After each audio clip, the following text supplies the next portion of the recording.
All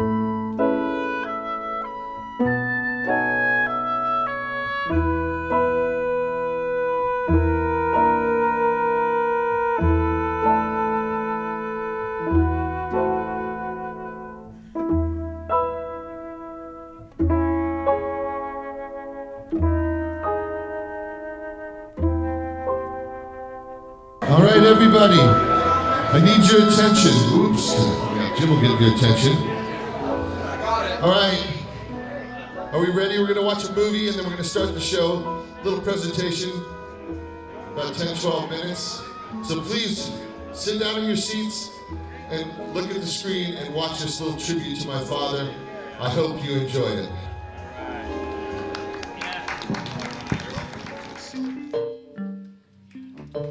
Welcome to a celebration of life, honoring Gus Mancuso. Donations to benefit the Las Vegas Jazz Society, Gus Mancuso Memorial Scholarship for Music and the Arts, and the Musical Therapy Program at the Lou Ruvo Center for Brain Health. I thank you all for coming here to celebrate Gus's life through music. If Gus was one thing, he was a musician and made up every cell of his being. And it kept him going, playing every day until the end. So before we bring out an amazing group of musicians and friends of Gus to entertain you with a musical tribute, I'd like to share a few memories of the last couple of years of Gus's life. And let Gus do the talking.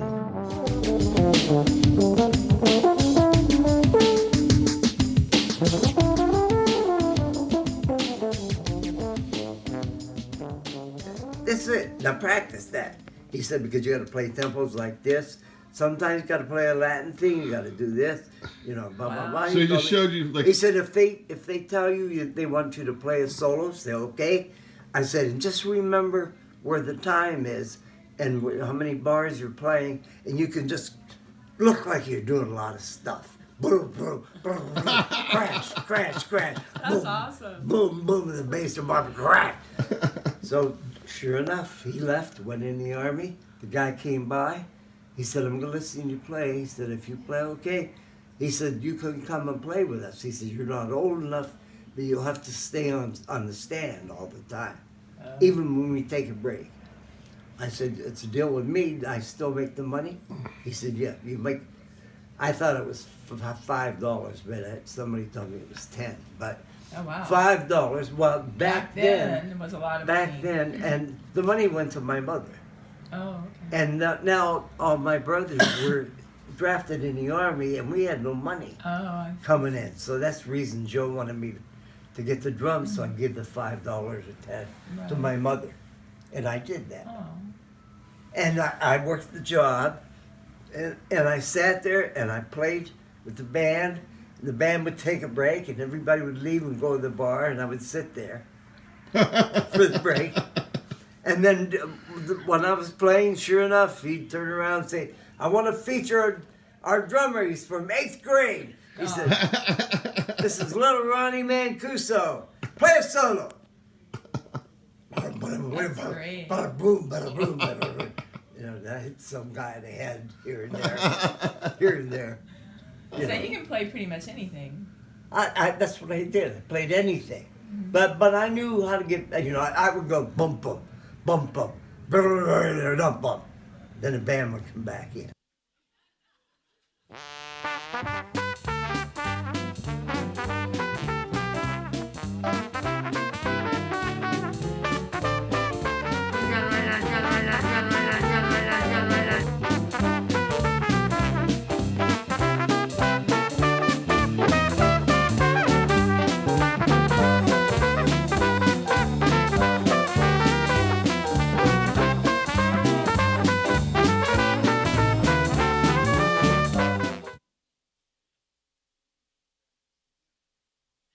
Would lead the tempo by listening to her? I took over.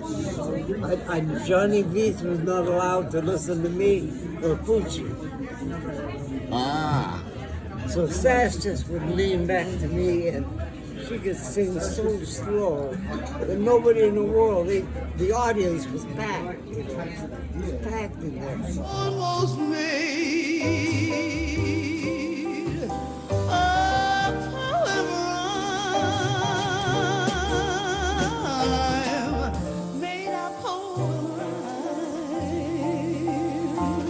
This time we almost made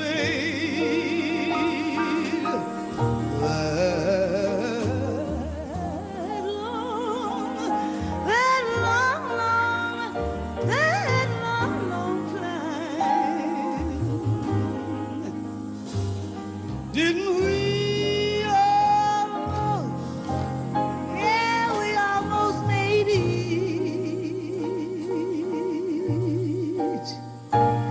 Did we almost make it?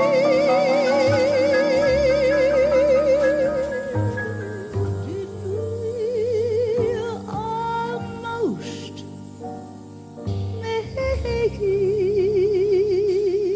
it?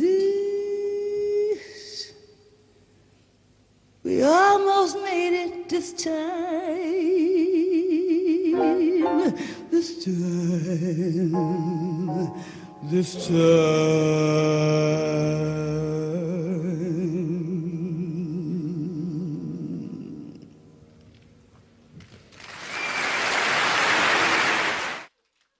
That first tune on from Berlin, live from Berlin, it's really fast, isn't it? It's on about.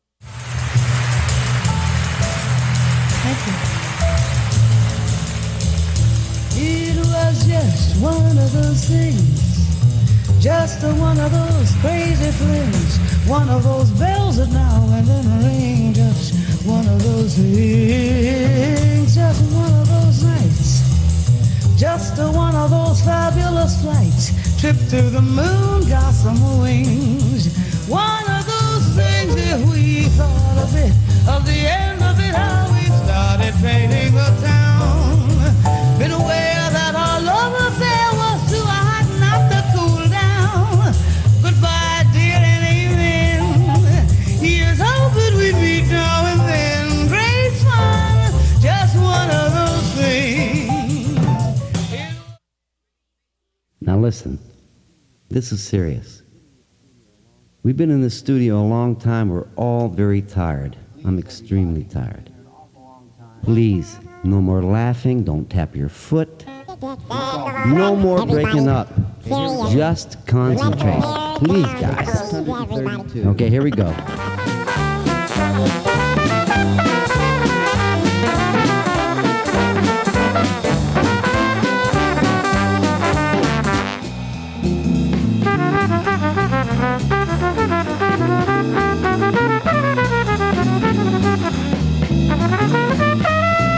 Do you live in large here in the Mancuso house? What? Are you living large here in the Mancuso house? What? How's the food tonight, Pops? Great! Dad, what's my name? I told you, Black Sabbath.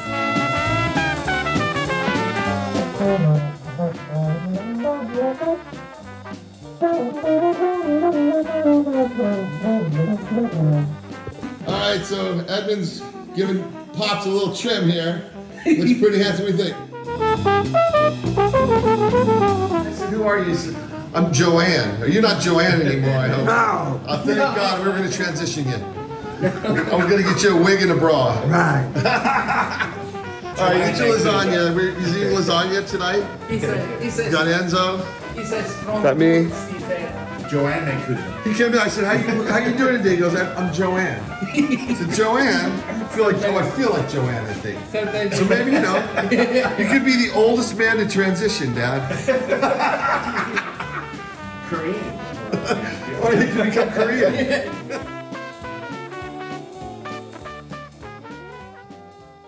September 12th, 2021.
Look over there. Yeah.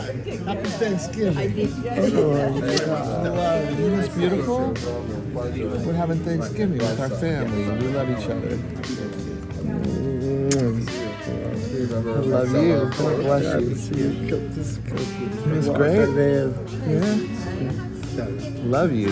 So nice that you're here for Thanksgiving with us. It's plenty. Yeah, it's good. He made it. Hi, guys. Joy and Joel. Look at this. How are you? Thanks, all right. You remember this little lady, Joy? Ah, so good to see you. Happy Thanksgiving. Oh, Joanne. He's doing good. He looks good. Oh, you kidding? This is Edwin, everybody. Edwin is the reason he's doing good. He's the man. So good to see you. It's me, Gus. Hey, Ronnie. Remember Ronnie Newman? Hey, Ronnie. Good to see you, buddy.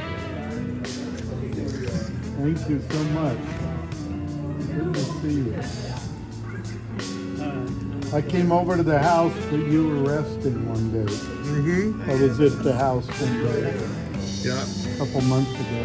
No kidding. Yeah, everybody comes to visit you, but sometimes you're sleeping. Yeah, you were resting. But Edwin got him up, Edwin. Want to get some pizza? Oh, later. Okay. Thanks, bro. Okay, let's find a place to put him.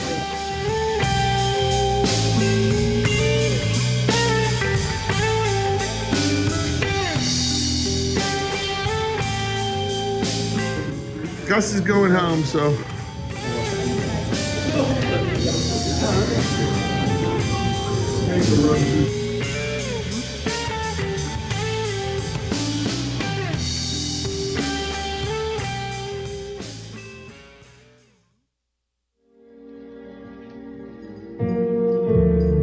Yeah.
Gus passed in my home at 11:59 p.m.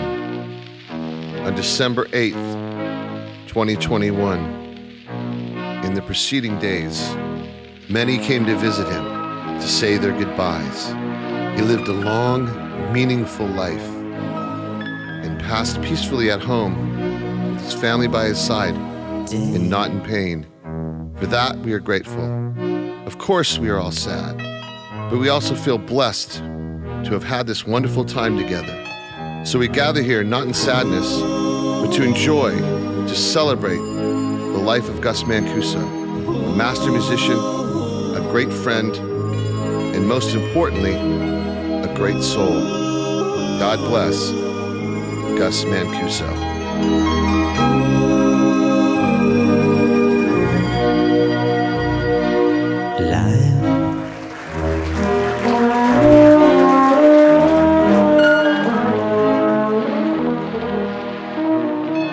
Now to start the show, Uli Geisendorfer and the Uli Geisendorfer Trio.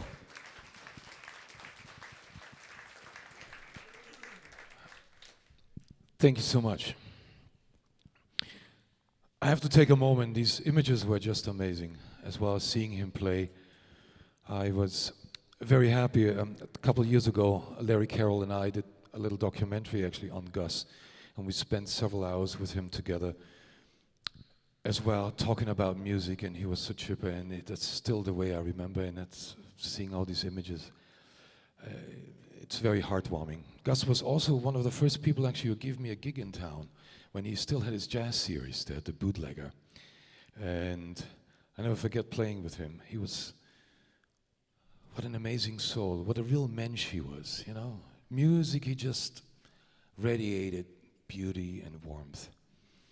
And now we're very happy to celebrate him in song and dance. We keep the dance to the minimum. But in a lot of songs, and we have amazing performers for you tonight. Well, you know all of them anyways, but you know they're amazing. First, I would like to introduce you to my trio. On the drums, Mr. Angelo Stokes. On the bass, Mr. John Bell is a guy. And now one of the stars of Las Vegas, and the stars wherever he sets foot, any stage he sets foot on, is the very beautiful, very wonderful Mr. Clint Holmes.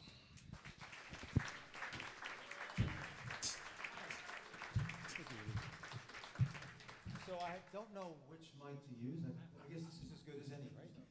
One. Do we have a winner? I'm honored to be a small part of this celebration of Gus. And the family, the Mancuso family, is part of my family in many ways.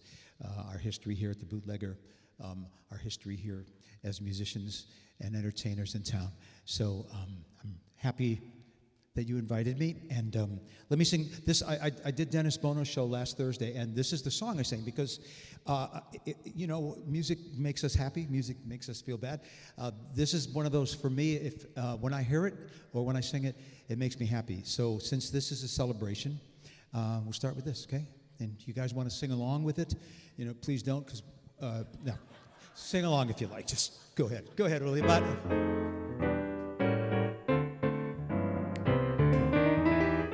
slow it down a taste.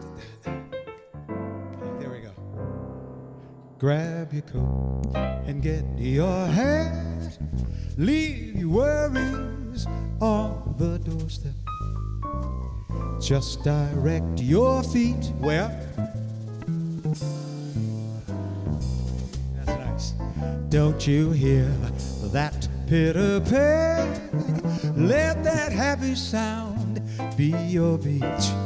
Come on and just direct your feet to the sunny side of the street. I used to walk in the shade. We get the blues on parade. But I'm not afraid of this rover crossed over. If I never had a cent, I'd be rich like Rockefeller. I'd have gold dust at my feet on the sunny side of the street. Let me whistle a little bit.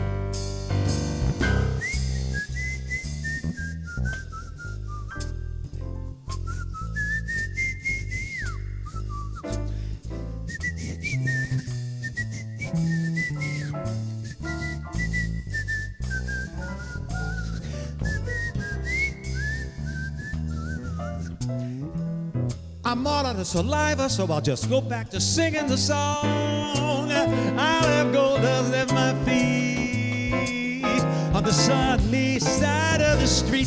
Let me tell you about I used to walk with my head down in the shade. Ooh, I had the blues on parade, but now this road crossed over. If I never had a cent, I'd be rich like Rockefeller. Gold dust at my feet on the sunny side of the street. Yeah, on the sunny side of the street. On the sunny side of the street.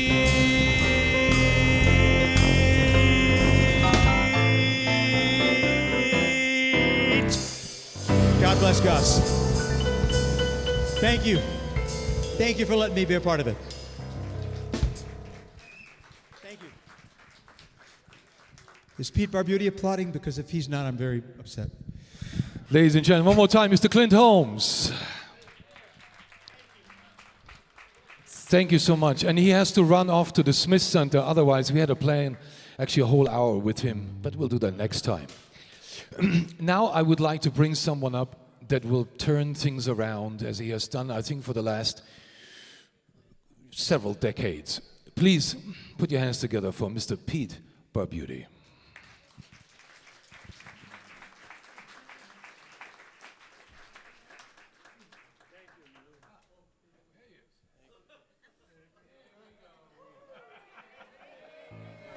Hey, well, I don't want to get sad on you because it's not easy to do. Gus was my piano player for about 55 years in this town. And the first gig when I got to town was 1960, January the 1st. And I was working at the New Frontier Hotel. And I met some of the musicians, and they all said, well, do you know Gus Mancuso? He was kind of the guy in town. And I never heard of him, you know. But I did meet him. I did a couple television shows, and they booked me into the Thunderbird Hotel as in the main room, in the showroom. It was like, woohoo. And Gus got the band for me because I hadn't met him yet, but I called him and I said, everybody seems to know you. So would you get the band? So he got, you older guys are going to remember some of these names. Ernie Mariani on piano. Clyde on drums. Clyde Duell on drums. Gus on bass. And the two horn players were Carl Fontana and Buck Maneri. And there was the guy who was the entertainment director was new at this, and he didn't know how to get the two shows in within the 6 hours. And so he'd run like 15 minutes over. And so I tell him, I say, you know, we have to pay the band for running over. He said, okay, I'll fix that. And so he moved up the show, had 50 minutes, but he didn't move up to the back end. So we were still 15 minutes over. This went on and on. And so it was just too much time in between. And we were ready to go on stage one night, and Gus came to me and said, hey, Petey, Buck's on the phone, Buck Maneri. I said, well, we're ready to go on stage. He says, you better talk to him. So I picked up the phone, and Buck said, Petey, he says, I'm drunk. No use coming in. I'll just screw up the show. And I said, Buck, at least have the decency to tell me your car is broken down. Car's running fine. Well, then tell me you're sick. No, I'm not sick. I'm just drunk. So I got Gus. I said, what can you do? And Gus said, nobody can do anything. We'll just go on and do the show. So I learned that, and one of the songs I used to do to open the show was Up a Lazy River. And I would sing it in the same voice all the way through it. But I would sing like, Up a Lazy River by the old mill stream, and I'd say, Paul Anka, and I wouldn't change anything. Up a lazy river, you know. I would just change all these names and use rather obscure, you know, Tommy Leonetti, and keep singing. And the audience would be looking and say, and they weren't sure, like they said, well, you know, they wouldn't know if he was not very good or if he's very good or what. We, you know, maybe it's our fault. And I turned around and Gus is laughing so hard that he just couldn't play anymore. Well, we became close friends, and I took him everywhere. I took him to Seattle, and that was one of the highlights of his life.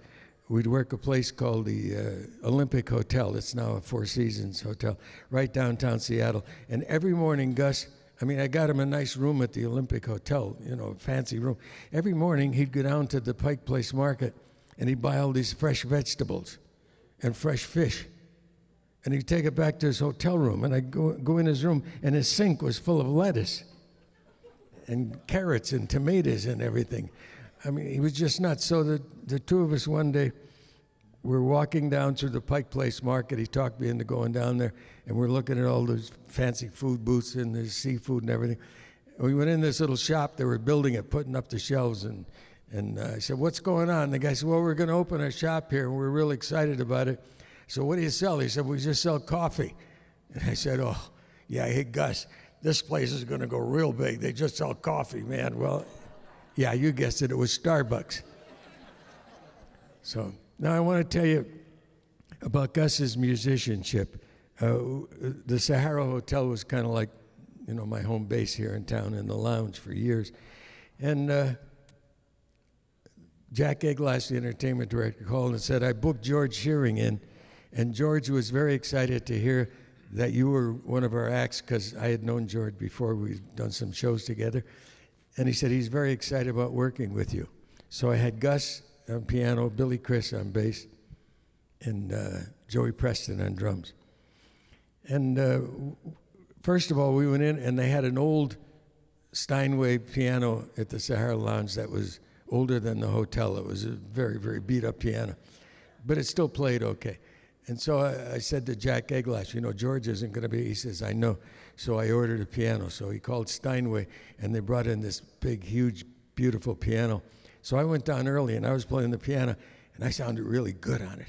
I wasn't that good, but the piano was so good. I sounded really good. And Gus came in, he said, "Whoa, let me at that thing." Gus went over and he started playing. It was just like magic, man. He said, "This is going to be such a gig." We're all excited. And then George came in, and we hugged each other. And he came up on stage, and George played about 2 bars. He said, "This is unacceptable." And Gus and I were both saying, "Yeah, that's what we were saying, George. That piano is terrible. We don't want to play that crappy thing, man."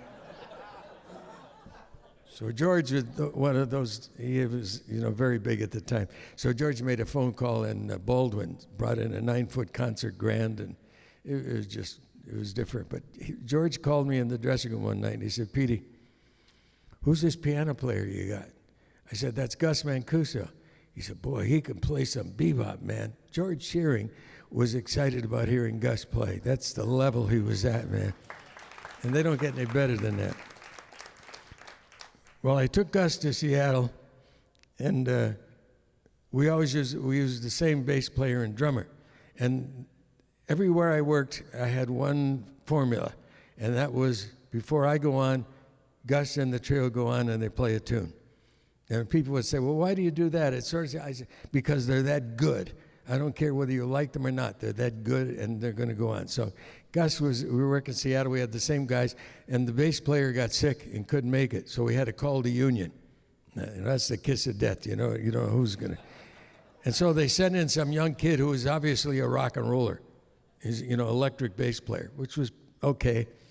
And he came in there, and he saw Gus holding the books, the charts.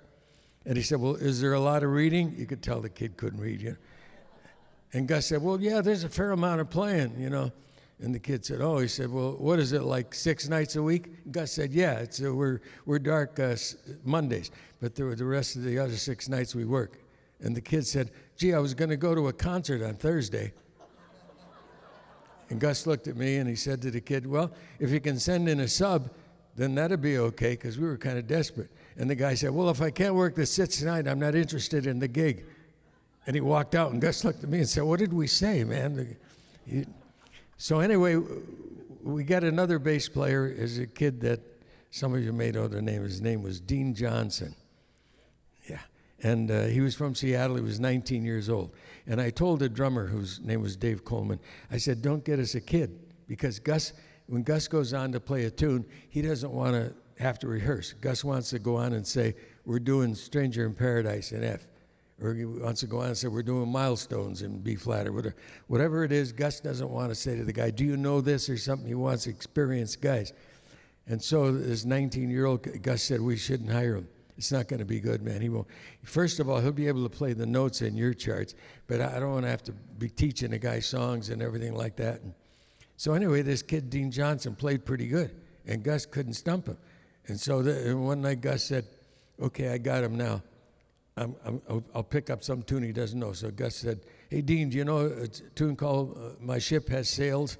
It's like 200 years old, this tune. Yeah? And Dean Johnson says, gee, I'm not sure. And Gus said, well, try to follow me.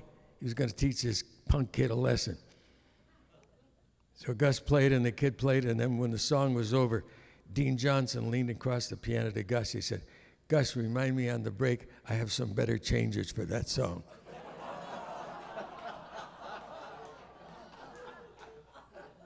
Gus became Dean Johnson's biggest fan in the world. Everywhere we went, he said, you got to hear this kid play. I brought another bass player down once. I had a trio up in Aspen that I never met before. It was Joe Close on piano, who just played all the big stars, and a drummer named Mike Bono, who's a very good player, and a bass player named Paul Warburton from Denver.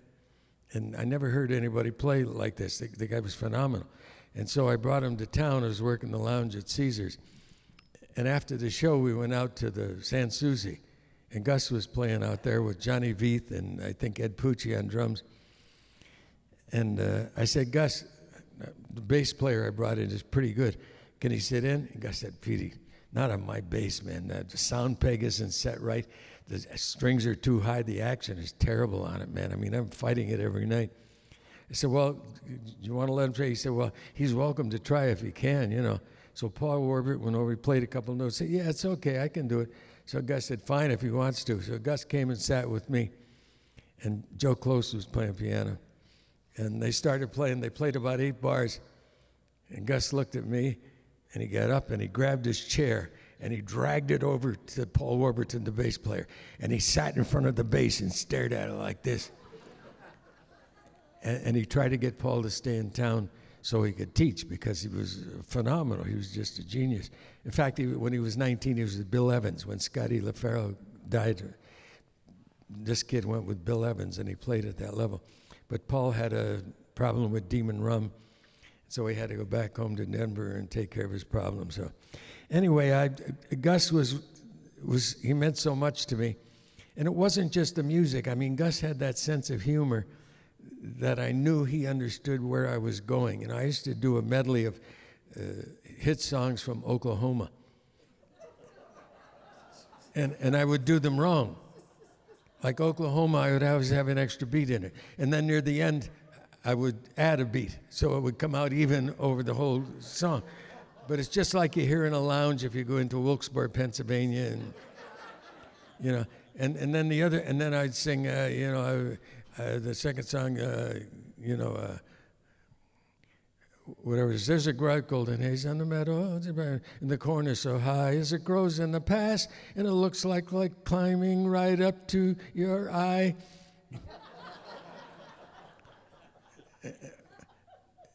And then right in the middle of that, I'd grown accustomed to your face, which is from a different show, you know. And we put these extra beats in. And then Gus had to go up on the strip one night. He worked Gordon McCrae, who did the movie Oklahoma. And Gordon McCrae would do Oklahoma, and Gus said, I couldn't play it. He kept subtracting and adding beats. I said, no, that's the right way.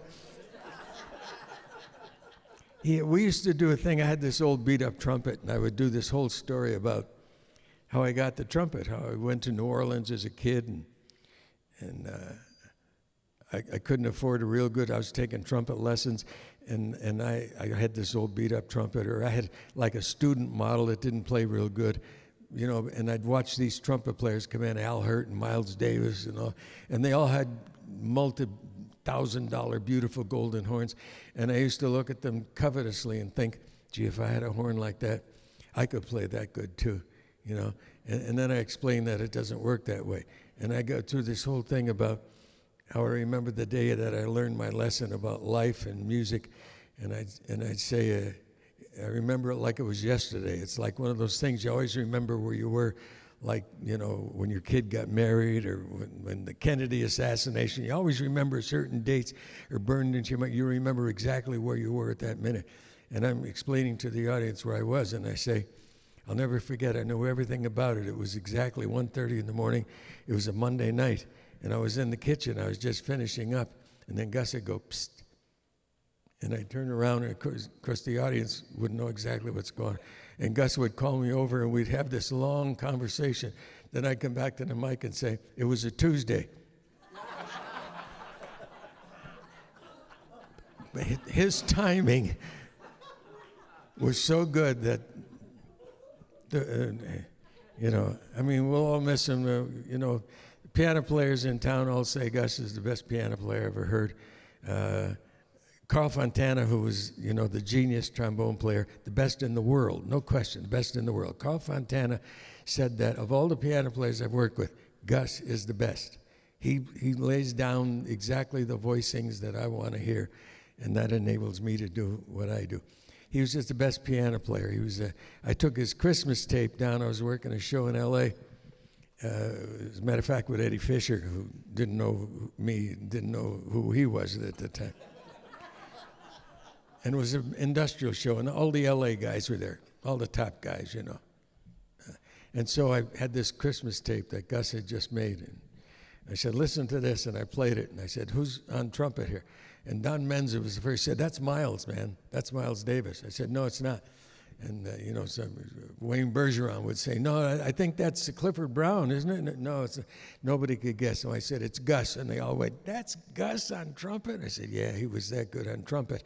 And he only picked it up like once in a while. And he was that good. Baritone horn, of course, was his instrument. But he also played unbelievable trombone. Not valve trombone, slide trombone. He played with Woody Herman and played with just about everybody. But I'll miss him because, not just for his musical ability, but for 50 years, I never had to worry about, is the piano player going to know what I'm talking about? When I say, give me a country song, am I going to have to say, I need it in the key of G, and it goes boom, ching, boom, ching.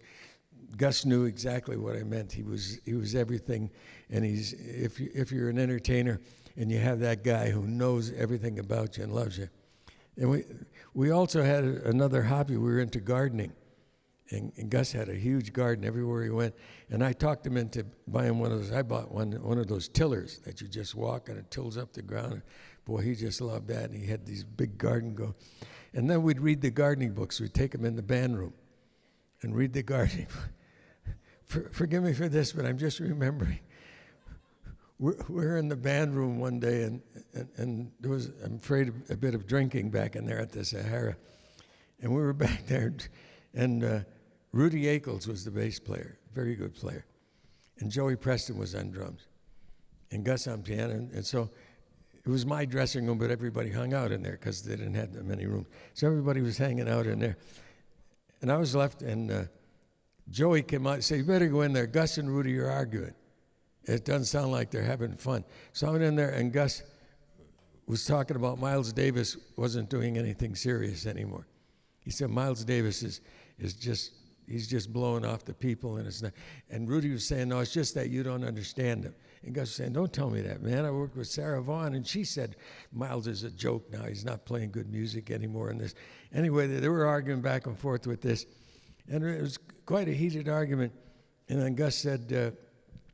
And I have to preface it by telling you, during the show, we had a chart that Carl Fontana wrote on If You Were the Only Girl in the World. It's a very old song. And if you were the only girl. And he wrote incredible chord changes. And everywhere I've taken it and shown it to people, they say, oh, this is like the way I'm going to play it from now on.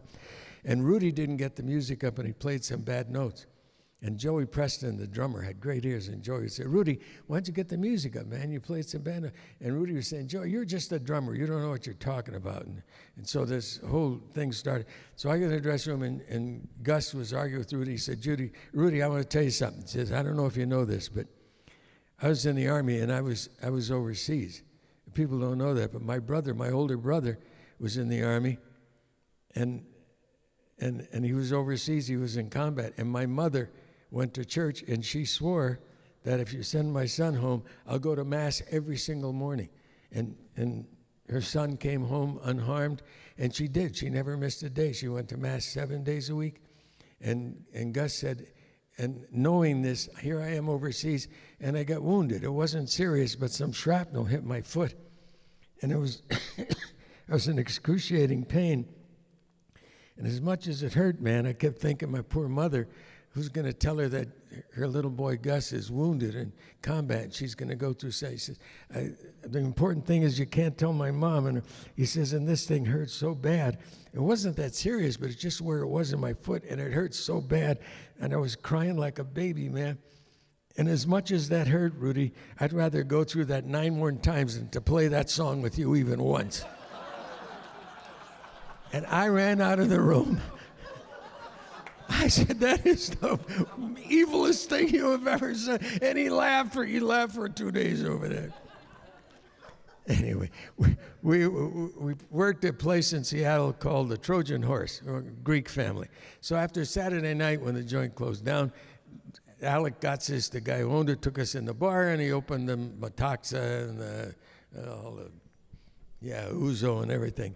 And we sat there, and there was no charge. So everything, and he fixed some food. And anyway, we went to bed we were staying at the Olympic, went to bed, and we got up the next morning, and we were both feeling kind of bad. And I had an invitation. There's a friend of mine that I had known a long time in Seattle. He was an internationally known cardiologist, and he bought a house on Hood Canal, which is it's seawater, and it's a canal that runs through northwestern Washington. And so I said, Gus, we got to go over there. He's expecting us. They have an oyster bed right in front of his place, right in the canal, right in the water. And they have like 30 million oysters. You just go out and pick them up. And Gus said, oh, man, I love oysters. Let's go. So we were riding, and it was a long way. And we were going through this real rural countryside. There was nothing there, man. And I was driving. I was going slow, We're driving, and Gus said, stop the car right here. I thought he was going to be sick. And Gus got out of the car, and there was a big field, and he walked around this field about 4 times. I thought he's looking for a place to barf. He walked, then he came back to the car, and he got in. I said, what's all that about? He said, I've been scouting this location. I'm looking for a place to build a used Rico Reed store.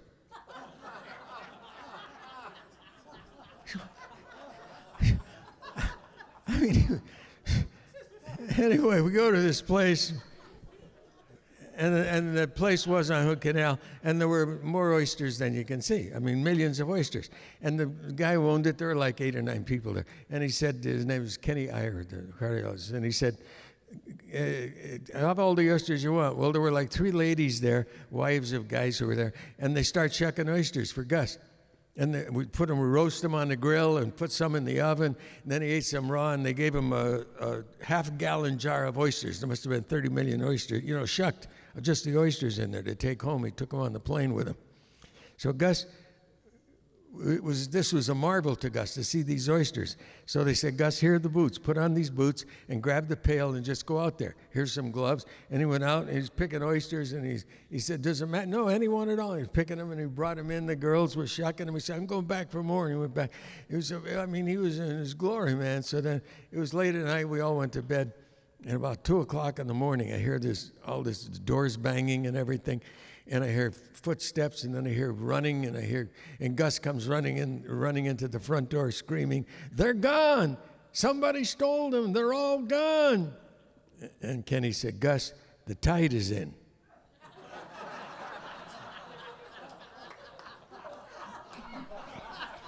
Gus was sure that somebody had come by in the middle of the night and stole like 30 million oysters. Anyway.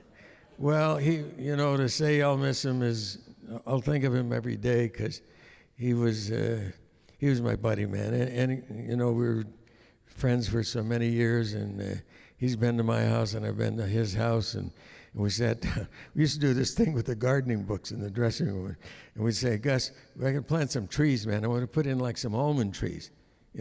He said, yeah. He says, I like it, but everything in the guide says bears fruit in the 6th year. Bears fruit in the 7th year. And so Gus had this theory. We say, look, you know what's going to happen? We're going to plant these trees, and in year 5, we're going to have a heart attack and die. and our wife's going to marry a Latino guy named Raul. And Raul's going to put a hammock between our 2 almond trees, and he'll be swinging there where our old lady is shucking the nuts and handing them to Raul, and we'll be rotting away in our grave. So any tree that takes more than a year, do not order it, man. Anyway, that was our mantra for, well, I'm glad so many people came here tonight and so many friends of Gus that know him and worked with him and know that he truly was a genius. Every instrument he played, and he also sang, you know. He had a vocal group in Seattle called anybody remembers? The Signatures. That was the original group, and then it was the Gus and Us. Gus and Us was the first group. Then he worked with the Signatures. Bob Alcivar wrote most of the charts. Carl Saunders, you know, is probably the #1 jazz trumpet player in the world. Carl is ill, just went through some surgery, and he called and said, you know how I feel about Gus, man. And we did a jazz festival in Seattle once that they didn't advertise. And we worked this thing for 3 days, and there weren't more than 3 people in the audience at one time, and nobody got paid. But the band was, the rhythm section was Santo on drums, Gus on piano, Billy Chris on bass, and we had 3 decent horn players, Carl Fontana, Carl Saunders, and Joe Romano. And just having them play all night just for their own enjoyment and sitting there listening was just, it was one of those things. Anyway, Carl Saunders he's crazy, but he's the best jazz trumpet player in the world. Thank you, Yuli. So Carl sent this to me, he emailed it to me, and it's over 4 hours. So I'm going to paraphrase some of it because I know some of you people have something to do. I know I do. I have 4 hookers in a camper out back. I just say things like that to shock you. I swear that's not true. I have no idea how many are out there. Well, Carl talks about being here in the old days in the 60s and 80s when the best musicians in the world were here. Better than LA or New York. I mean, the top guys, you know, Buddy Childers, Charlie Walp. You know, you can't even name the guys who were here at the time. Herbie Phillips. I mean, Don Overberg, guitar player, one of the best men. It was very good. And he talks about when you first came here, you're supposed to put your card in, and they called it sweating your card at the union. Frank can tell you that. But if you were somebody like Gus, you picked up the phone and you called and somebody heard you play and said, well, I do this and I do that. You're special, so you went to work. Anyway, it says his main instrument was baritone horn, and he probably did it because nobody else was doing it. Because there was no, baritone horn is for marching bands. He said, Gus and I work Russ Black band at the Flamingo. He sat right in front of me in the trombone section. We played people ranging from Ella Fitzgerald to Wayne Newton back in the 60s. Slide trombone is another instrument from a valve trombone. It's a different world, and yet Gus was the best trombone player he ever worked with. Carl Saunders said that. He said, also, I know you work with Woody's band. He talks about vibes he played. You know, Red Norvo, Terry Gibbs were second to Gus. He was just amazing. The big band concert at the Tropicana, and they had a vocal group that Bob Alcivar wrote. He was a wonderful arranger, wrote the charts for. Gus was singing all the special parts. He learned them all. Carl said, I used them all the time.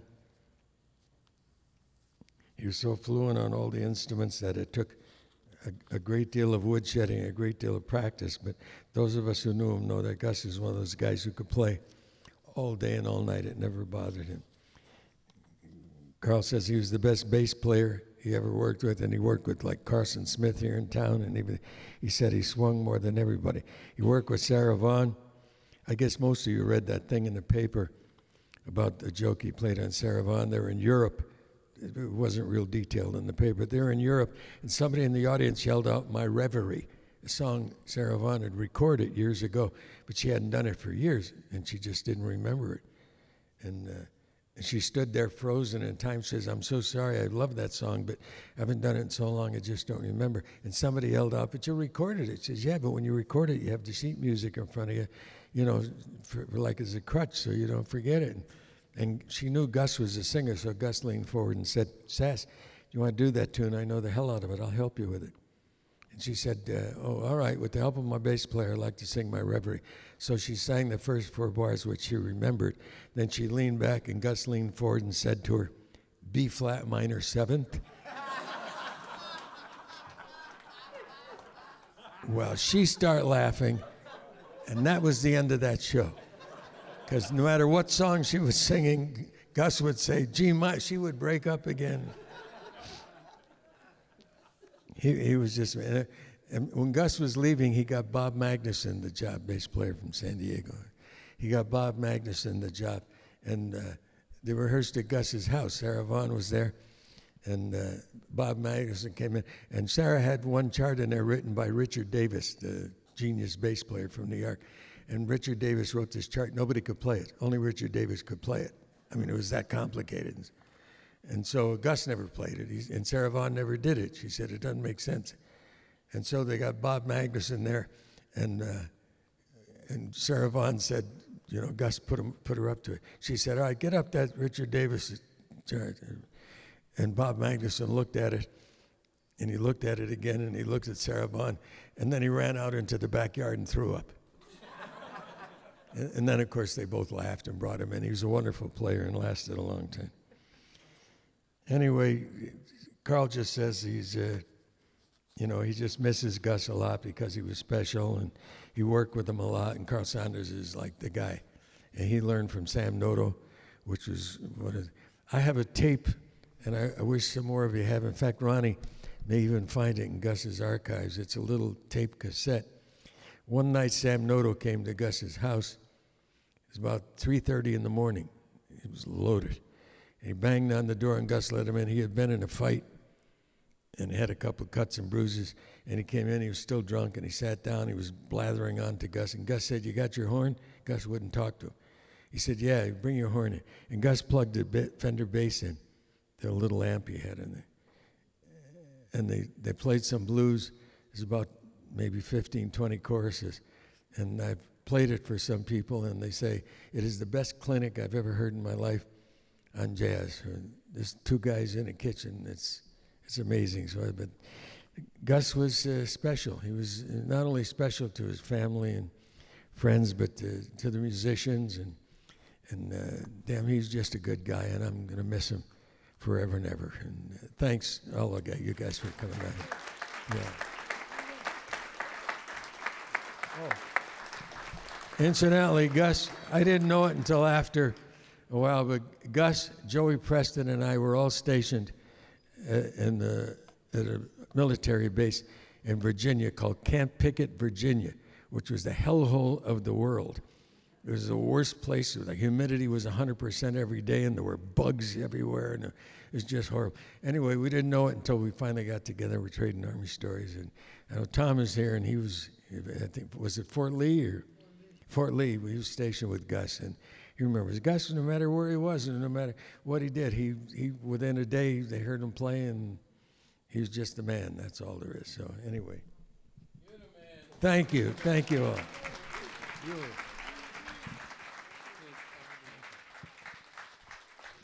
Ladies and gentlemen, Mr. Pete Barbuti. Wow.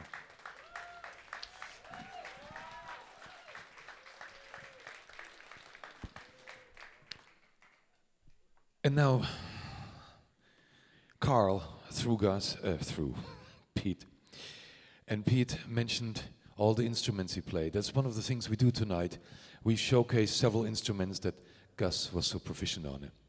And the next event we have for you are the Boneheads. And Kurt Miller is leading the Boneheads, and I have the good chance to play with already like 6 years, and we're working on our second record. And so I hear some commotion in the back. I think the guys got the word now. Yes, you're on. Yes. So you will see 6 bones. 6 bones sound amazing. And there's the first bone. Sonny Hernandez, followed by a percussionist. You're on the wrong gig, dude. Just kidding. It's Gabriel Falcone. By the way, give it up for our soundman, Mr. Gabriel Falcone, and back in the mixer, Mr. Jim Moran, making all sound so good. So here are the Boneheads, which was a group that Gus was very, very fond of. Not only because he played trombone, but he was part of it. And so we're going to do a couple songs that actually not only are somewhat dedicated to him, but where he had a hand in the arrangements. And you see the stage is filling up. It is not 72 trombones, it's just 6, I promise you. And please welcome the bass player of the Boneheads, Mr. Steve Flora. Give it up for Mr. Kurt Miller, please. Thank you. So, very quick story. One of the reasons we chose this song tonight is when Gus moved to Vegas in the late 50s, he and Carl Fontana roomed together for a while. And they decided to put together this arrangement of If I Only Had a Brain in a samba format. Some of you may have seen some of the YouTubes around with Carl playing with like Pete Jolly and some guys on If I Only Had a Brain. That arrangement and that style of that tune was created by Gus and Carl in their apartment back in the late 50s. And it's what inspired this arrangement we did for the Bonehead CD about 4 years ago.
thank you very much. It's been about 3 years since the groups played together, so it's nice to get back together.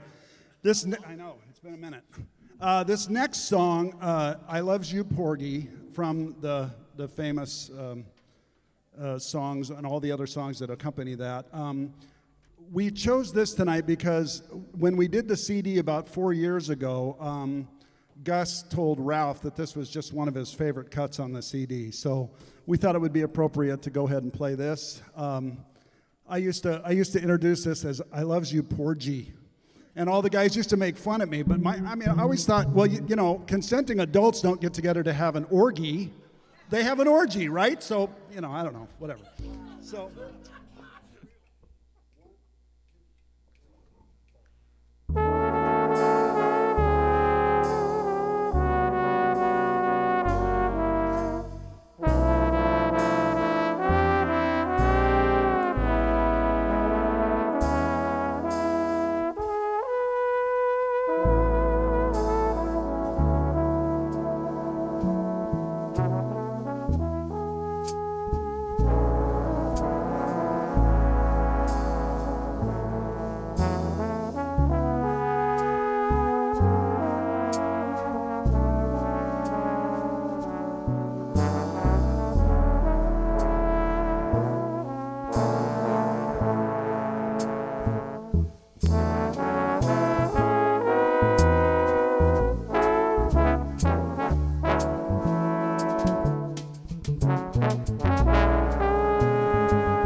Thank you so much.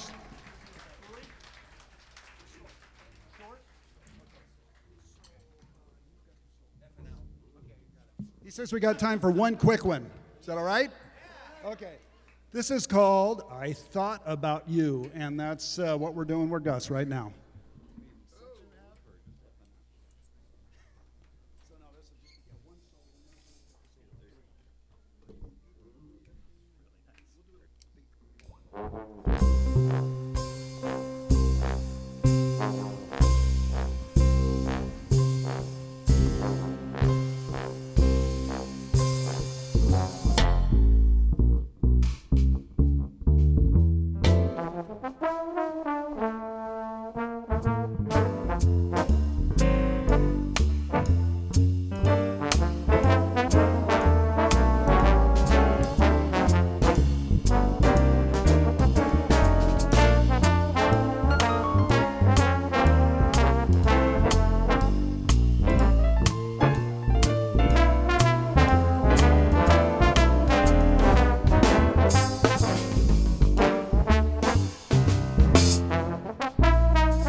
Thank you so much. Thank you so much. And we miss Gus like crazy. He had a huge impact on all of our lives. To your right, Ralph Pressler. Next to him, Sonny Hernandez. That's our bottom of the bones there. Nate Kimball standing to my left. My name's Kurt Miller. That's Nathan Tenoya to my right. And Neil Maxa. Thank you so much for having us. Thanks. Ron, thanks so much, buddy. And our fierce and fearsome band leader, Mr. Kurt Miller. On bass, Mr. Steve Flora. And on drums, sitting in with the Boneheads for the first time and sounding beautiful, Mr. Angelo Stokes. And now, ladies and gentlemen, it's my distinct honor to bring up a very special man. He's special to all of these proceedings because he is more involved in than almost anyone. He's responsible for the wonderful video we've seen. He's also responsible for being there for Gus like other people too, but he really spent some quality time, I understand, the last 4 months of Gus. Please give it up for Mr. Ron Mancuso.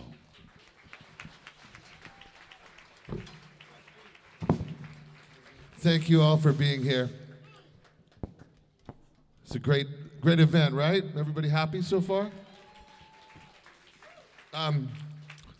That's his horn right there. I put it on the stage. That's the one he played on his albums and always his whole life. These are his vibes, has his name right there, Musser Vibes. So over the last 9.5 months when he was living with me, there was 3 gentlemen. I called them the 3 amigos. And they were the ones that came pretty much every week. They come on the weekend. They bring food of some sort, a case of non-alcoholic beer, right? And they celebrated, they had fun, and they played, and they laughed. And it added more joy to the house, which is full of joy already with Enzo and Georgia and our 4 dogs, and Edwin, the wonderful caretaker that was there 24 hours a day, take care of my father. He took 12 hours off a week, Sundays, the rest of the time, and it was really fun. We had a really good time. We really did. So the 3 amigos are going to come up and play in different configurations and then end up playing together. Tom Hall, Greg Blando, and Frank Leone. And I got to thank them so much for their love and support and for being there for my father. Thank you.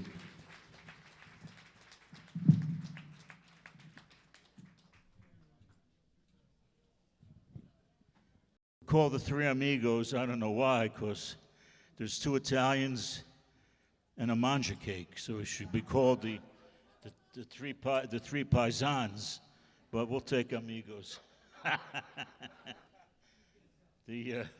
While they're setting up, I just want to, apropos Pete Barbuti, he mentioned Dean Johnson was Jerry Mulligan's bass player of many, many years, and also a husband of someone you all know, Laura Taylor. No longer, so they were together for several years. That's when Laura began her piano playing business. And a couple other things about Gus you didn't know. Many of you here know the name of Frank Tiberi, or Tiberi, who's managed the Woody Herman Band and played baritone sax for many years. Gus got him that job. So thought you'd like to know that. And if there's anything else you'd like to know, ask Greg Blando.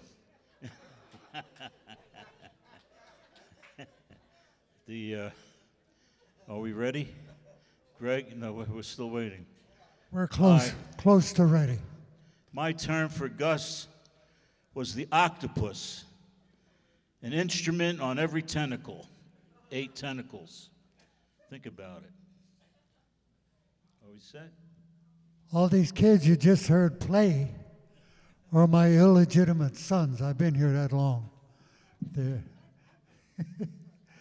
And Kurt Miller still plays in my bebop group. I'd like to acknowledge Angelo Stokes on drums, wonderful drummer, and a wonderful bass player, John Belzaguy, also traveling with Arturo Sandoval for many years. So. 1, 2, 1, 2, 3.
What's next?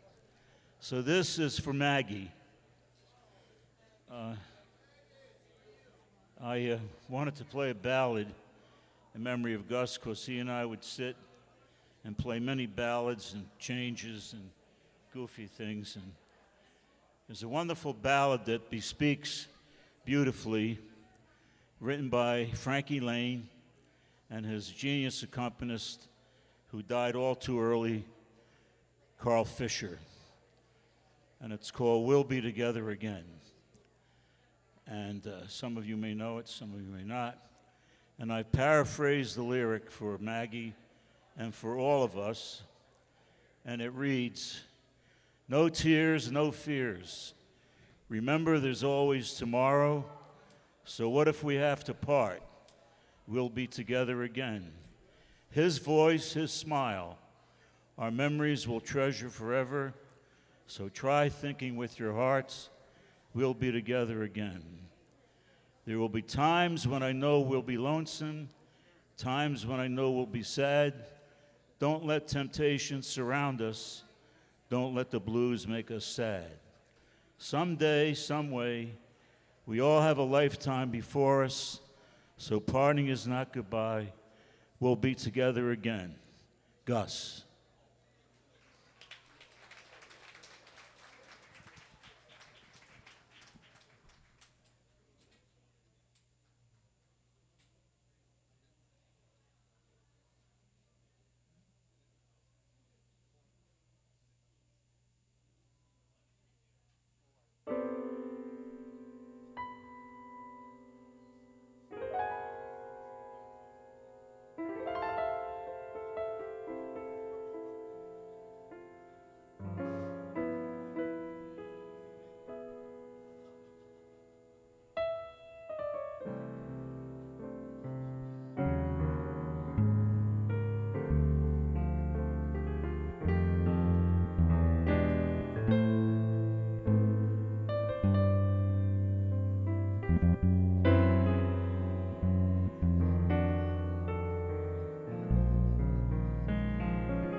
John Bell's the guy.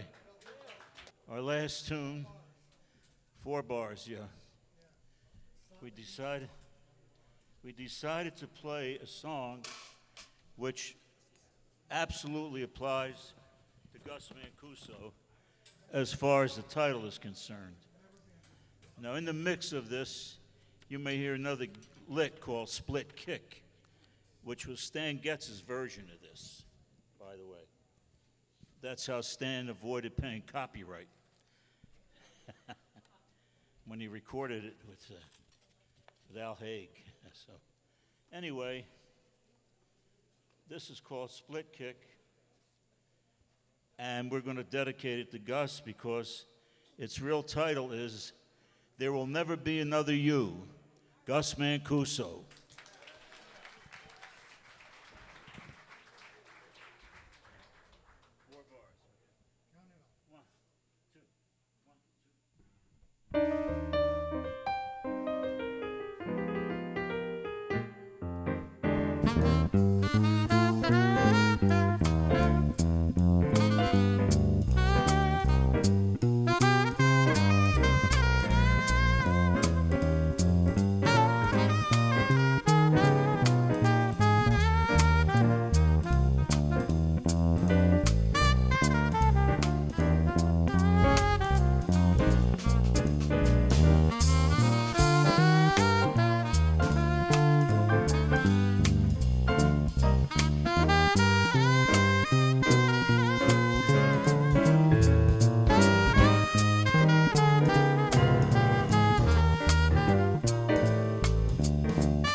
Gus and I have 69, and I mean that politely, years together.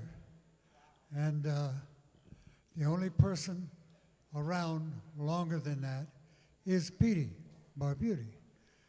He was in Camp Pickett, as he said, with Gus about a year before I met Gus. I was hired into the Army to be at Fort Lee, Virginia. Fort Dix was the next place. But and Gus had gotten transferred to Fort Lee. And he was so afraid he was going to get sent to Korea because the warrant officer was famous for doing that. So the warrant officer was looking for an arranger. Gus said, I can arrange. And never had done a chart in his life. Never. So I used to drive to Fort Lee every day from my house, which was in Richmond, Virginia. And Gus said, take me over to the music stores and find me all the arranging books we can find. So we went and got the arranging books, and all of a sudden, the warrant officer couldn't find Gus for 2 weeks. Gus got lost. He was trying to figure out how to write a chart. So we had this big band. It was kind of like a PR big band. We'd go around to colleges and universities and say, if you join the Army, you can do this. You know. And anyway, so Gus brought in this chart one day, and the band was already in on what we were going to do. And the warrant officer wasn't there, so Gus says, don't say anything now. And he puts his chart out, and we played his chart, and I'm playing lead alto there, so I stood up in front and I said, Gus, this is the worst goddamn chart I've ever heard in my life. And the band fell out. They couldn't play anymore. That was it. But he did stay out of Korea because we were in there during the Korean conflict in the 50s. And this barracks was very lonely when we weren't having rehearsals. All it had was a piano in it. And Gus and I sat at that piano day in and day out. And that's where we learned the Rodgers and Hart songbook together in doing that thing. And and we used to come over to my house on the weekend and make sausage and pasta and play all weekend. and then go back to the Army and play Army for a week and come home. And but so Gus and I were on many bands and groups together over the years, and if two heterosexual guys could be in love, I think it was Gus and I. And that's the way that is. And he had written the lyrics to a tune. We only do 8 bars of this, and it's called The Continental. It's in F2, but has a C to it. But I sang this for Ronnie over at Gus's house, over at Ronnie's house, and he taped it, and he said, why don't you do it here? And the funny thing is, when Frank and Greg and I were there with Gus, just before he left us, and he wasn't responding to any of the things we were saying or the jokes we were making, but I sang this little 8 bars in his ear, and his eyebrows went up. That was the only thing we knew that he responded to. So I want to sing that 8 bars for you, if you don't mind. 1, 2, 1, 2. We hate to mention, but it's convention to break a break right after every set. With your permission, it's intermission, and we'll be right back, so don't get upset. And so, Gus, we'll be right back. Don't get upset. Anyway,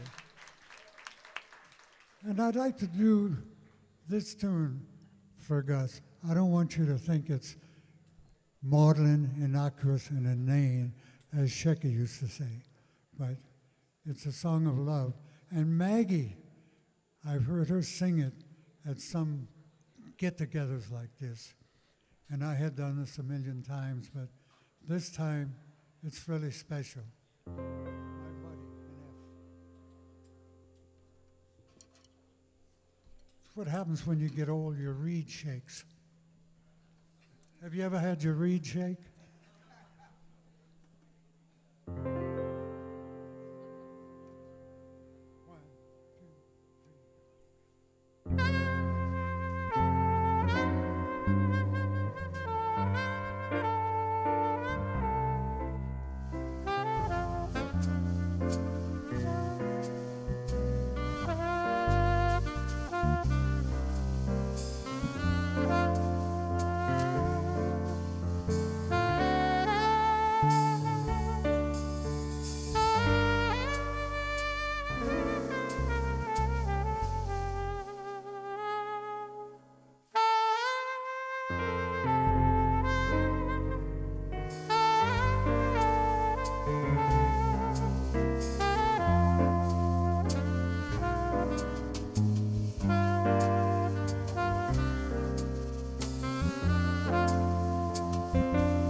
Nights are long since you went away. We dream about you all through the day. Our buddy, there's nobody quite so true as you. We miss your voice, the touch of your hand, and we long to know that you'll understand, 'cause you're our buddy,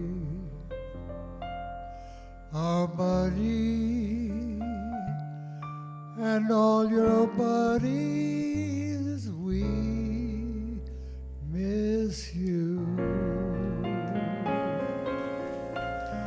We love you, Gus. I'll be seeing you soon. Take care. Sorry for the shakiness, but I love that kid more than anything in the world. That's it for us. We're also known as the NUE Club. NUE, no one under 80. It's true. Thank you. How about this presentation of Uli Geisendorfer?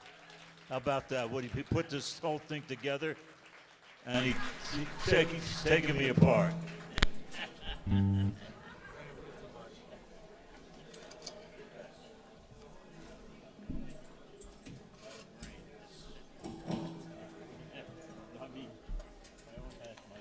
So, ladies and gentlemen, one more time, a big round of applause for, as Ron called them, the three amigos.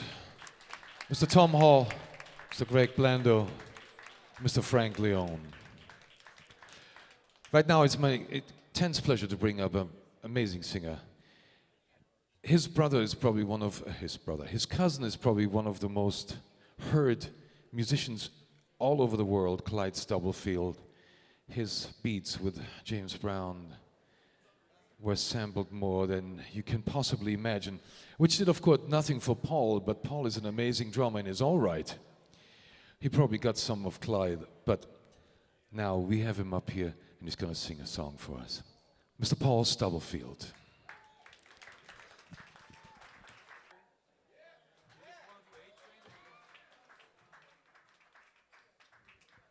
Hello.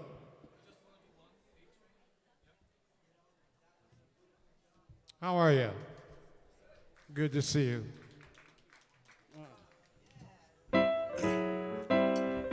Woo!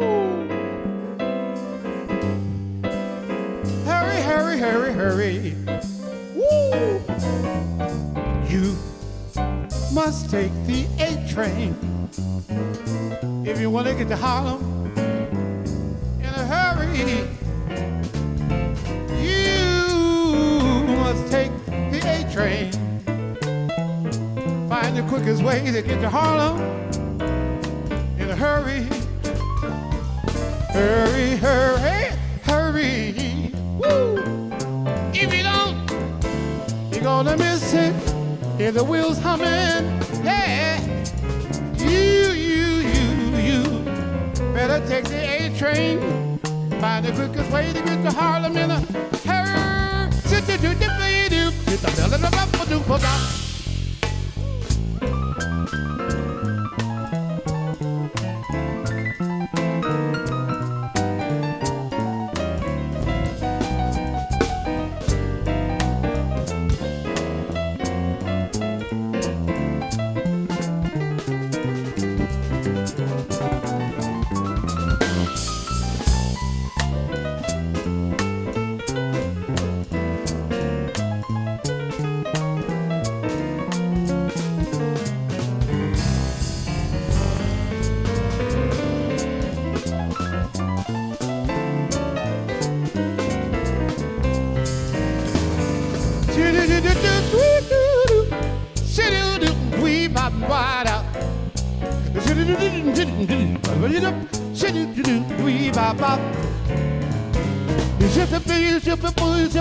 Hurry, hurry, woo! If you don't, you're gonna miss it. Hear the wheels humming, humming, humming, humming. You better take the A train if you wanna get to Sugar Hill in a hurry. Yeah, take the A train. Shoo-ba-doo-ba-doo, do-do-ee-dop. Shoo-ba-doo-doo-dop, do-ee-dop. Shoo-ba-doo-ba-doo-ee-doo-ba-doo-ee-bop. Shoo-ba-doo-ba-doo-ee-doo-ba-doo-ee-bop-bop-bop-bop.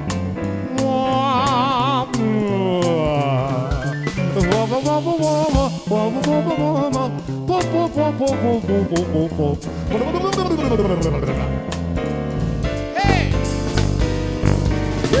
You take the A train. Want to get to Harlem? Harlem, in a hurry, hurry, hurry. You take the A train.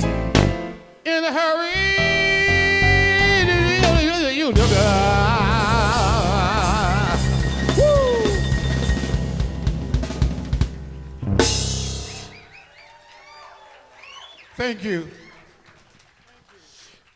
Mr. Paul Stubblefield. Now it's my extreme pleasure to announce another one of the Mancuso family. I tell you, that family is so talented. It's amazing. They could just put on a show forever. But in this case, it's Martin Mancuso who's going to tell us just a little bit about life on his saxophone. All right, how we feel? Man, the crowd looks good, I'm telling you. Well, ladies and gentlemen, to say Gus Mancuso was a genius or a brilliant man musically, or just as a human being, would be an understatement. He was the immortal Gus Mancuso. Can I get an amen? Yeah. You know, it's the truth. I was talking to Gus one day, and he told me that he wanted to start early when he was a kid, that he wanted to start playing piano, but he had nowhere to practice. So what he did is they didn't have a piano in the house. So he went down to the local church that was closed. He wanted to learn so bad. Pete probably knows this story. He would jump through the window every day. He would sneak through and practice 5 to 6 hours a day in the church. Iconic Gus Mancuso, just like he did on all the other instruments he was so great on. Can you dig that? That's what Gus did. That's the burning desire right there. I was talking to him one day, and I said, Gus, you know what? I would like to get together with you one day and talk about our goals and dreams. And what I'd like to do, I'd like to put together a little motivational musical message for you, you know, kind of reflecting on his amazing, marvelous life. So what I did is I went down, and it's like a poem.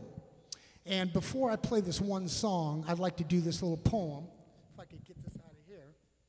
And it is entitled, Realize Your Dream. We all have to realize our dreams, right, ladies and gentlemen?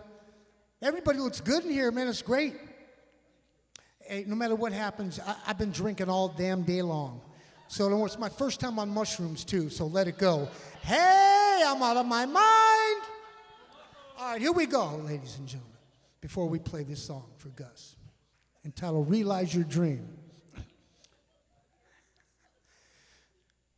My story tonight has a message to be told. You go around once, you're never too old. Do not follow where the path may lead. Follow your instincts. You will succeed to be a leader, a teacher. Stick to your word. Realize your dream. You will soar like a bird. My road is narrow. My way is rough. A belief in yourself. There's nothing too tough. My guide is reliable. My mission is clear. Keep moving forward. Have no fear. You have to have goals that burn so deeply inside. Work hard every day. You cannot be denied. Set a picture in your mind. Success is for you. Believe. Achieve. The dream will come true. A motivation and persistence. Live in every way. Your goals are in reach. Tomorrow's a new day. If you have a dream, just simply begin. This is your time. You're bound to win. Yeah. Where's my mic? Is this Jim? This one here?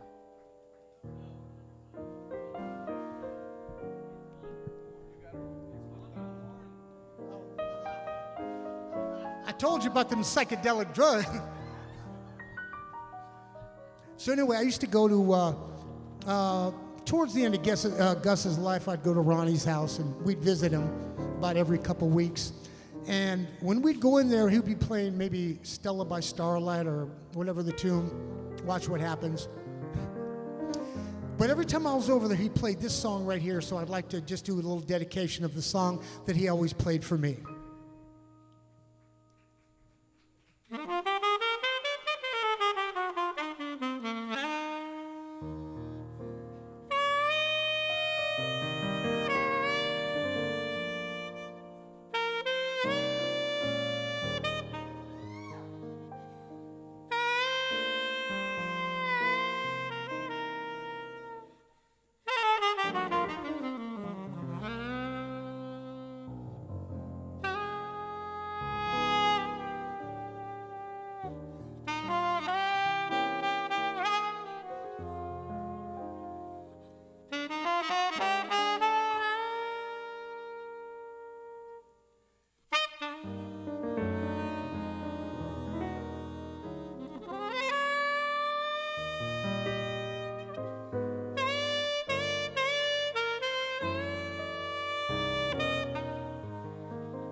Love you guys. Thanks, Ronnie. Thanks for having me up here. I love my uncle, Gus Mancuso. God bless you guys. Always a pleasure. Thanks for the opportunity. Uli, thank you, man. Thanks a lot for inviting me up. Ronnie, love you guys. For Gus, everybody, peace. Mr. Martin Mancuso, followed by his other half, Mr. Ron Mancuso, who's going to tell you a story about the next two artists. My father also taught other musicians, which is really important to me, so that it continued onward. And here's two gentlemen, Keith Nelson and Danny Falcone, who were certainly influenced by my father. I know Keith took lessons with them. And they turned out to be world-class musicians, so I'm really proud of that. And that his work continued on into further generations. So Keith and Danny, here we go. I'm not sure if I guess this mic doesn't work. Well, there we go. I just want to say something real quickly. So Gus, I met Gus 40 years ago. My dad and Gus and Maggie, they were super, super close, real great friends. And when I decided to play, I started on piano, and I couldn't handle it because my dad played piano, so switched me to trumpet. And I had somebody I wanted to study with, but my father said, no, you're going to go study with Gus.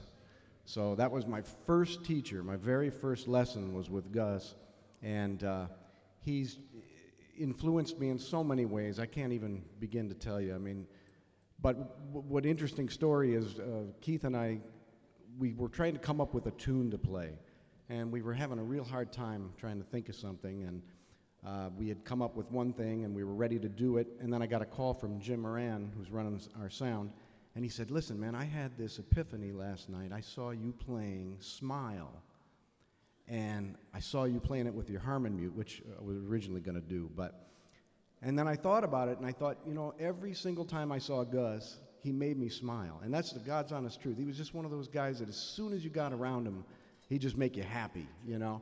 So we're going to do Smile for you in honor of Gus. I love him. And ladies and gentlemen, before we do this tune, I would like you to put your hands together again for our fantastic drummer, Mr. Angelo Stokes. As our program is unfortunately going a little longer than we expected, quite a little longer, he had a previous commitment, but we still have the drums, we have the cymbals, and Mr. Paul Stubblefeet is in the house, so I think we can make this happen just the same, but right now, let's smile.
Give it up for the double team here. Mr.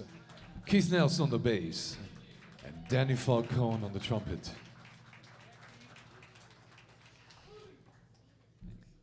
Right now is my great pleasure to bring up a gentleman that very few of you might actually know, but he's a hell of a musician.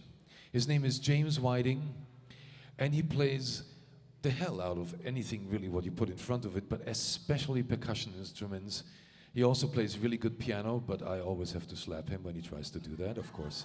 You know, you gotta keep your place. And he plays amazing vibes. Give it up for Mr. James Whiting.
Mr. James Whiting, we're gonna have him in a little bit up again with something. Yeah. And now, a long-time accomplice, so to say, of Las Vegas jazz society and other ways and jazz ways. There's a lady here. She was quite sure she was gonna come. And she came and she sang with Gus a lot for many a year. And she would like to try this tune for him. Give it up for Miss Marsha Ross.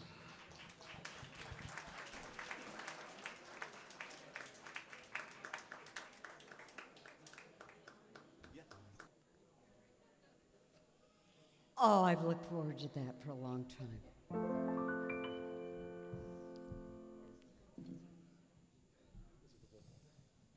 Thank you. I used to set this stuff up. Do you remember those days? I mean, I'm back there. The drummer says to me, "Would you go tell the sound person I can't hear the bass in my monitor?" It was like old times. I loved it. I haven't been out of the house in 2 years. I came out tonight, and I'm scared to death. I gotta let y'all know. But I had a nice chat with Uli and my friends. Gus, when I met him, I had no clue who he was. And I went and sat in, like singers do. We love to sit in, right?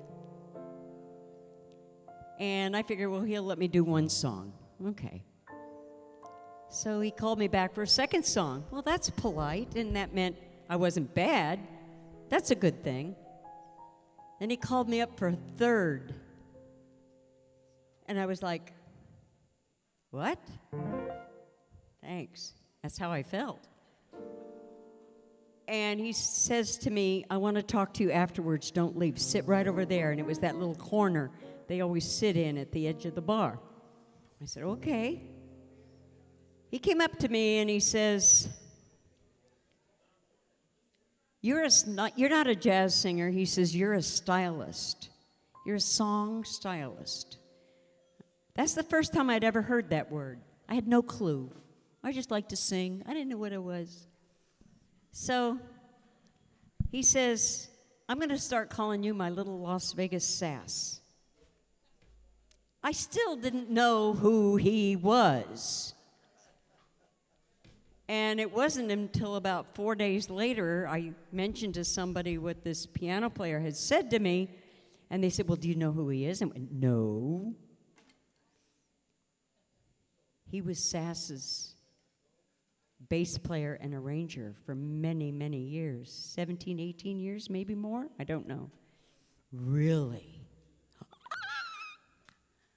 So to me, that was the highest compliment that anyone could give me at a time when I wasn't sure if I even wanted to sing, especially in Las Vegas. So because of that, I picked a song tonight. Well, I picked two, and I heard him play. The last song he played was The Shadow of Your Smile, and that was going to be my first choice, but it's more fitting that he finished it that way. It's precious. So my second song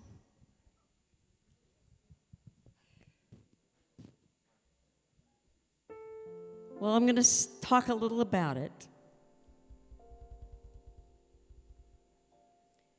There's a verse to the song, and he used to always ask me, do you do verses? No. A lot of singers don't. But I read the verse. I'm going to read the verse because these are my heart words. What good are words I say to you? They can't convey to you what's in my heart.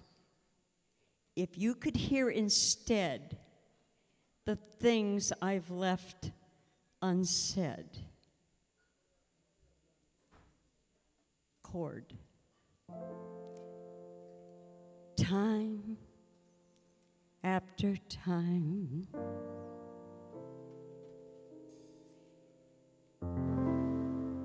I tell myself that I'm so lucky to be knowing you. I'm so lucky to be that one that ran to see you in an evening when my day was through.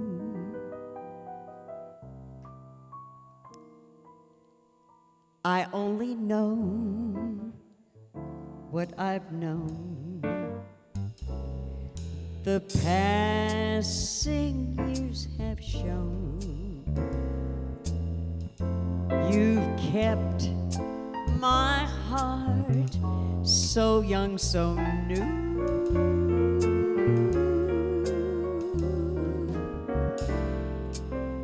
Time after time, you'll hear me say that I'm so lucky to have known only you.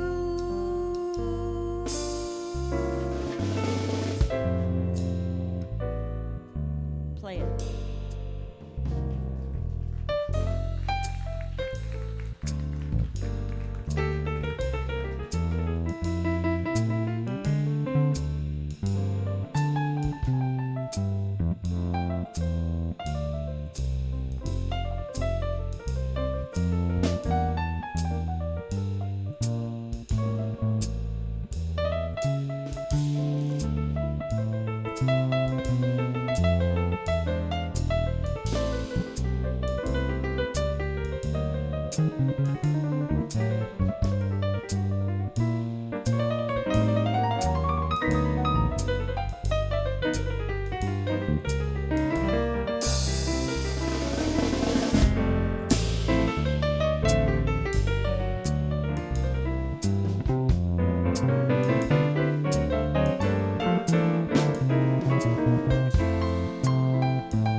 Time after time, you'll hear me say that I'm so lucky to have known you, Gus. I'm so lucky to be that one that ran to see you when my day was through. I only know what I know. All these passing years have shown you kept my heart so young, so new.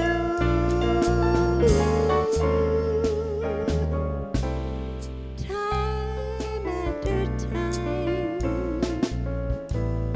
you'll hear me say that I'm so lucky to be knowing you.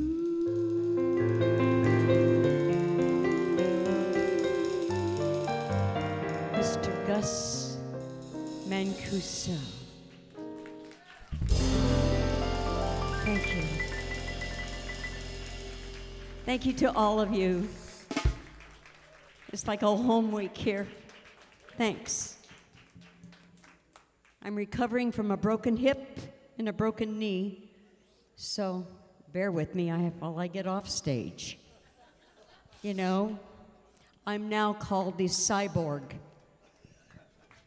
And I got screwed 3 times at sunrise by Dr. Chan. He told me to say that. I don't Thanks. have anything to say after that. Miss Marsha Ross.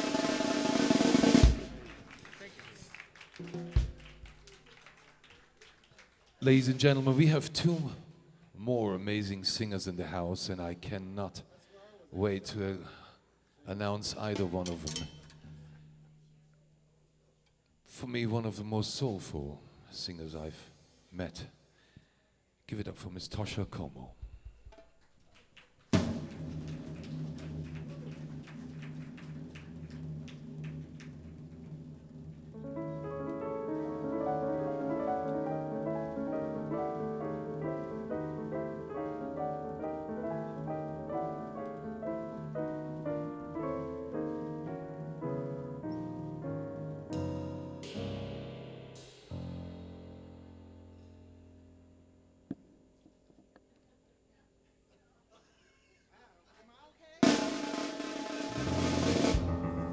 Wow, these lights are bright. So I got my story to tell. Now, I too was also told by Gus that I reminded him of sass. And he probably said that quite a bit. People remind you throughout time, that you may have some of the qualities and characters of people that they've worked it with or you know. But I'm going to tell you, when I first met, oh yeah, he did? He told you sound like, okay. So I had just started singing. I came in and I was pretty new with in meeting Gus. There's a lot of feedback. There's some reverb.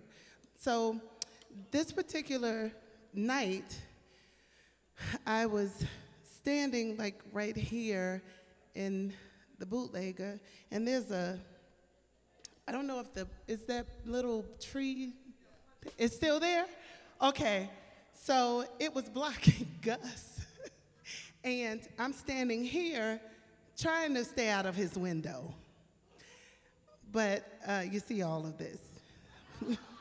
So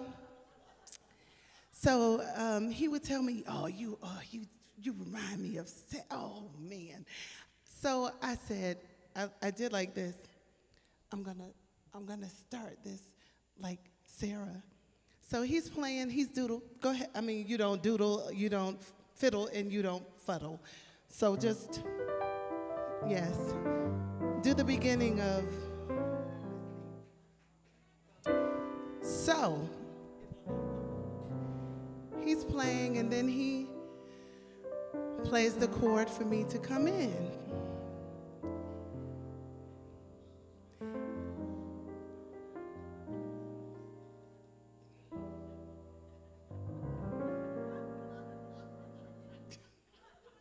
So I go, and she's one of my favorite singers. I don't need this right now. She's one of my favorite singers. And I used to study, when we had cassette tapes. So I would play the song, stop it, sing what I heard, and then play the next phrase, stop it, sing what I heard. So I said, look at me. And this is what I hear behind me. Oh, I think I'm gonna cry. And nobody sees him, but I hear him. I think I'm gonna cry. I said, what? In the microphone, because I can't part myself from it when I have it. I said, what? I said, you about to cry? I said, listen, you need to get yourself together. Said, you can't be crying? Shoot, we got, you know it's people in here, right? So I said, are you together? Did you get yourself together? So then I said, look at me.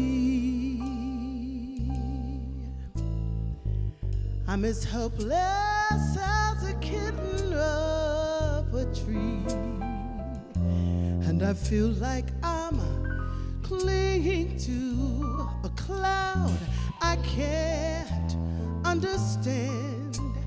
I get misty just holding your hand.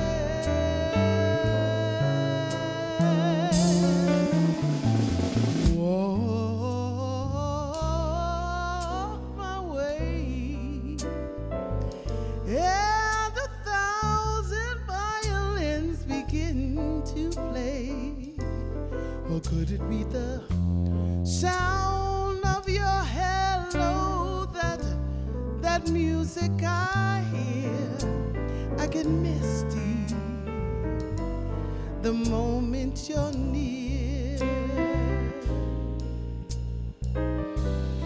You can say that you're leading me on, but it's just what I want you to do. Have you noticed how hopelessly I'm lost? That's why I'm following you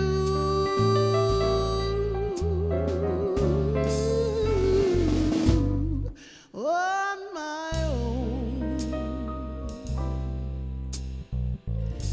Should I wander through this wonderland alone, never knowing my right foot from my left, my hat from my glove?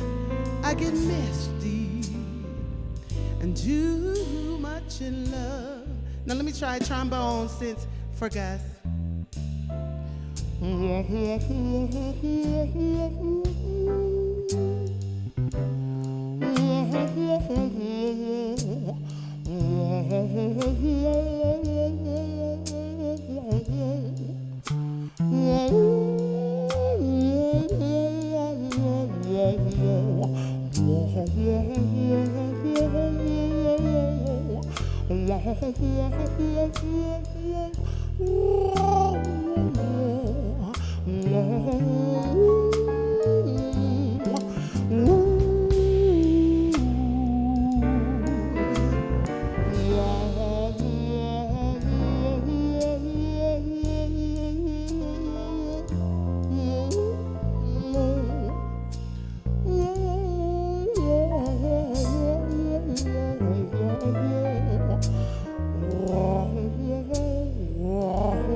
Now you might say that you're leading me on, but it's just what I want you to do. Have you noticed how hopelessly I'm lost? That's why I'm following you.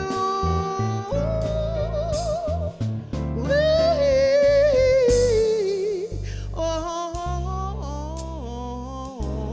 my own. Should I wander through this wonderland alone, never knowing my right foot from my left, my hat from my glove? I get misty and too much in love.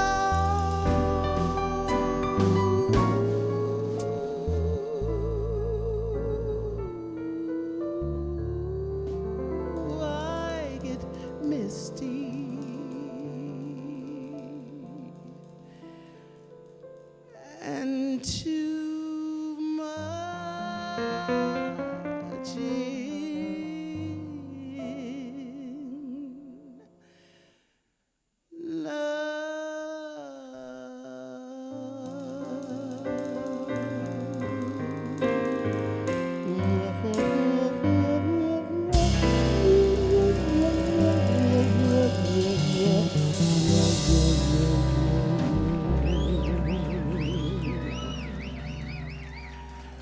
So, and I also played trumpet in 4th grade, and I want to say, Gus, I went to his house, and Maggie, my old friend, you know, we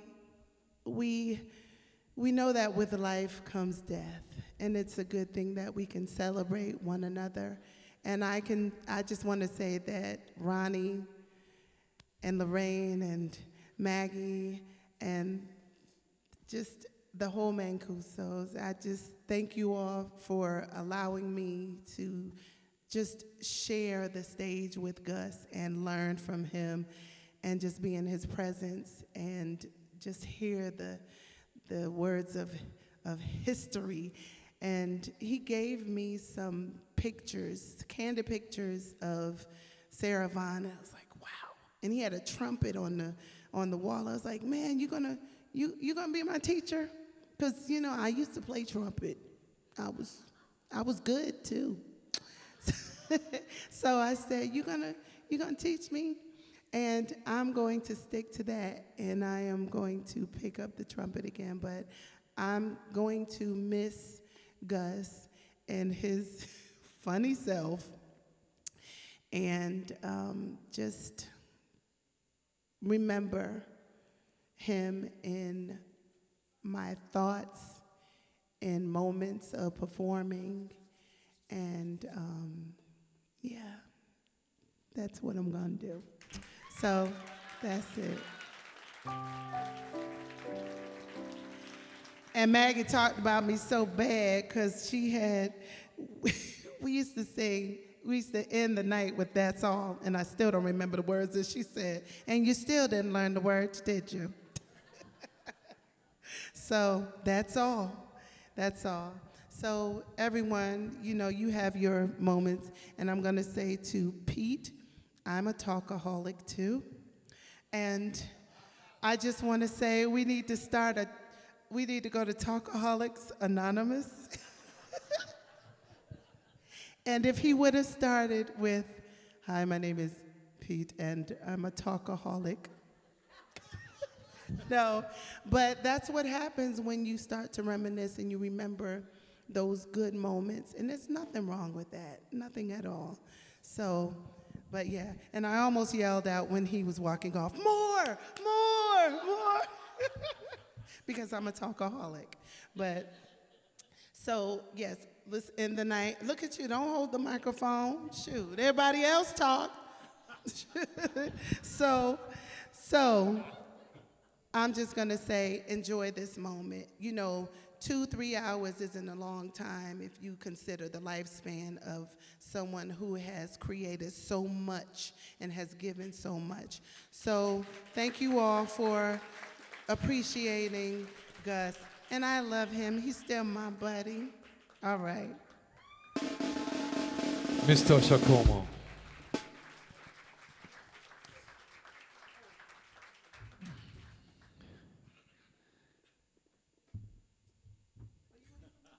No. You're gonna come. Oh, yeah. You know, ladies and gentlemen, that's one of the pleasures of playing with Tasha when she counts in the tempo like that. Anyway, let's go on to something else. For the final star of the evening, before we get everyone up and we play a blues for Gus, where we actually feature Ron Mancuso on guitar. Yes. At least he said he would do it. And there's this gentleman in the house who's, I can't believe I'm actually saying this, whose 91st birthday I was just able to celebrate with him. I mean, talk about some genes. Unbelievable. And he still sounds, looks great. And right now, please, let me give you to you, Mr. Don Cunningham.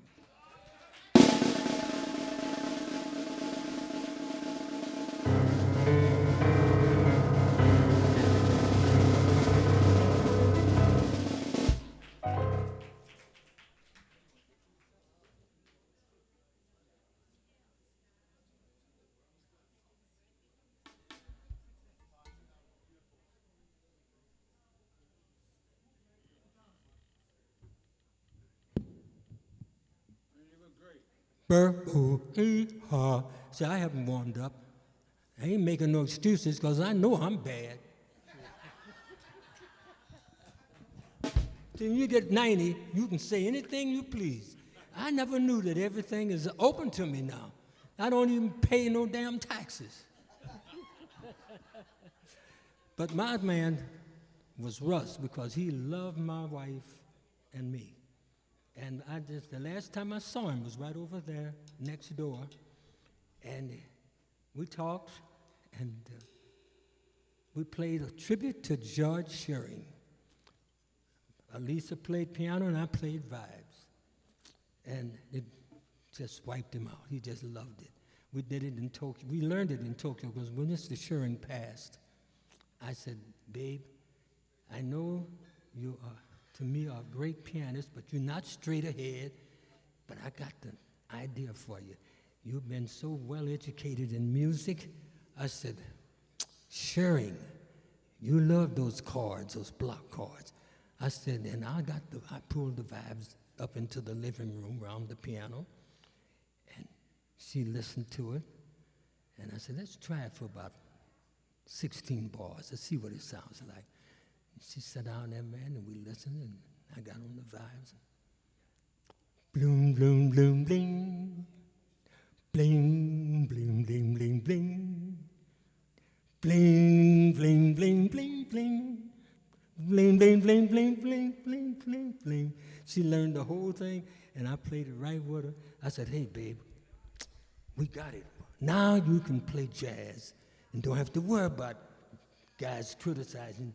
They never did anyway. They just looked at her, and she was so beautiful anyway. She knew what she was doing. She had the degree in classical piano. And then the universe takes her. And here I am, standing before you by myself, and I don't like it. I don't like living by myself, you know. Phone rings, I say, I don't feel like it. That's okay, y'all. I'll talk to you next week. But this is one thing that I talked about. One time I talked to Gus about that, too, because he liked Nat King Cole. A buzzer took a monkey for a ride in the air. The monkey thought that everything was on the square.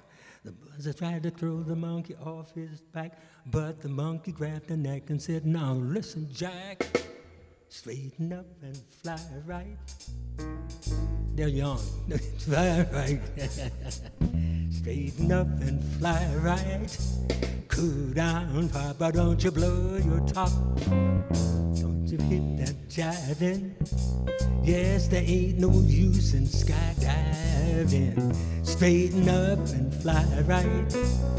Cool down, Papa, don't you blow your top. Now the buzzer told the monkey you were choking me. Release your hold and I will set you free.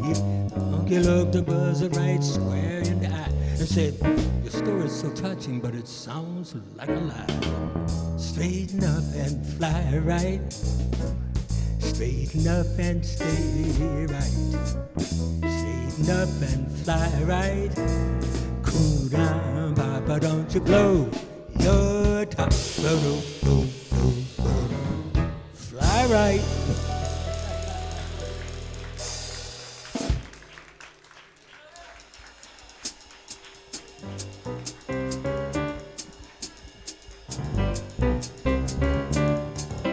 Yeah, some cat said that the man's dead, but that cat done lost his head. Tell that square he's been misled. Everybody's bopping. Now bopping dead, it's a line of jive. Dixieland band done kept it alive. Tell that square to take a dive. Everybody's bopping. Now you say Bob is dead. You just telling a lie. Listen what the cats are blowing. Bloop bop the bleep, bloop blop the bam. Blow your horn with a bebop kick. Make new sound, don't miss a trick. Bop's alive and it's gonna click. Everybody's bopping.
Some cats say that Bob is dead, but that cat done lost his head. Tell that squire he's been misled.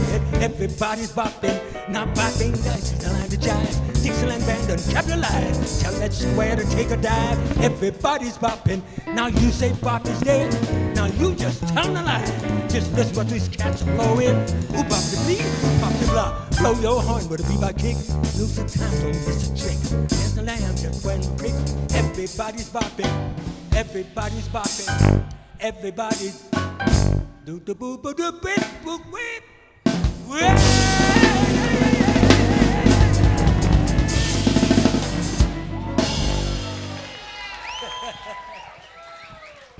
My voice is gone.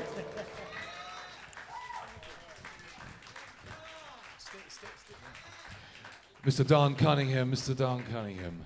What can you say about it?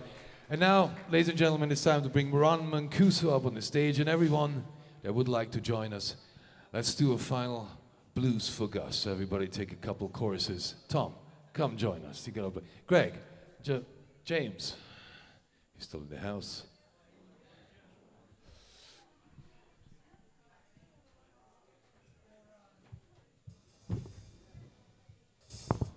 Time for the grand finale. Here we go. Play a little blues and have some fun.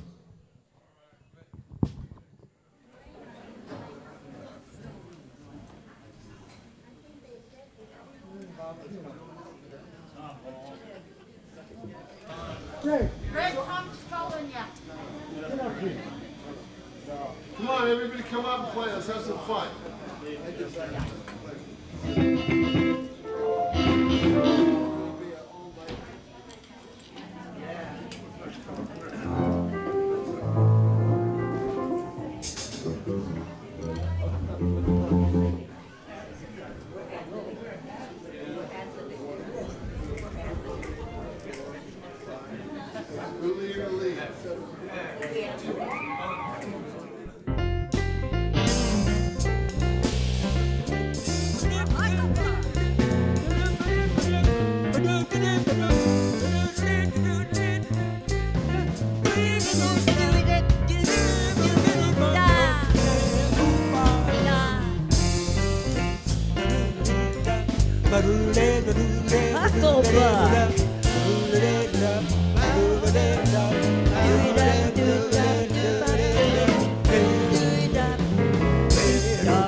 So do little bum better bum we do know. Oh, the day, see the day. So do little bum baby. Zap du dis du zao. Does it better than singing so skinny at a bird of that? But we never did get me in daddy.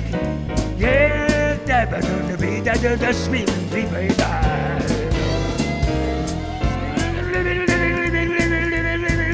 Read up a little bit of it up. Beep up, beep up, beep up,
Another Ronnie.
Don't get me started.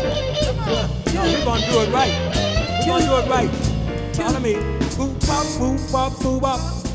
Boop bop, boop bop, boop bop. Boop boop bop, boop bop. Boop bop, boop bop, boop bop. Boop bop, boop bop, boop bop. Boop bop, boop bop, boop bop. Boop bop, boop bop, boop bop, bop, bop, bop, bop, bop, boop bop, boop bop, boop bop, bop, bop, bop, bop, bop, boop bop, boop bop, boop bop, bop, bop, bop, bop, bop.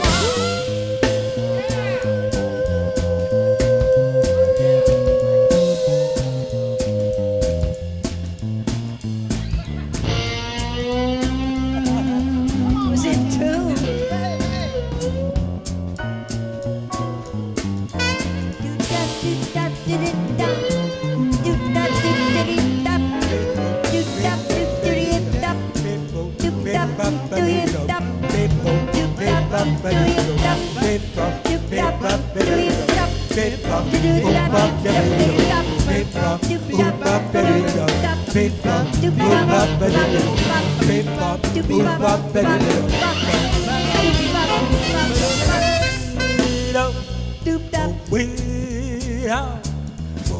Easy for you to say.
Thank you so much.